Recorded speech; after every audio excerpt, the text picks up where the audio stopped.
আইন, বিচার ও সংসদ বিষয়ক মন্ত্রী মোহাম্মদ আসাদুজ্জামান বলেছেন, রাজনৈতিক উদ্দেশ্য প্রণোদিত যেসব মামলা এখনো প্রত্যাহার হয়নি সেগুলো আইনানুগ প্রক্রিয়ায় যাচাই বাছাই করে পর্যায়ক্রমে প্রত্যাহার করা হচ্ছে এবং এই কার্যক্রম অব্যাহত থাকবে।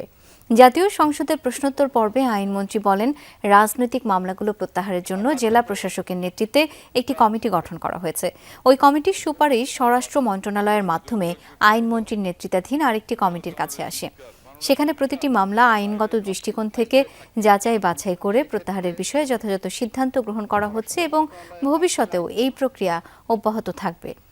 এদিকে দেশীয় মাছের প্রজাতির বিলুপ্তি রোধ এবং দেশের জলজ জীববৈচিত্র্য সংরক্ষণে সরকার সংরক্ষণ, গবেষণা ও আবাসস্থল পুনরুদ্ধার সহ বিভিন্ন উদ্যোগ বাস্তবায়ন করছে বলে জাতীয় সংসদে জানিয়েছেন মৎস্য প্রাণী সম্পদ মন্ত্রী মোহাম্মদ আমিনুর রশিদ।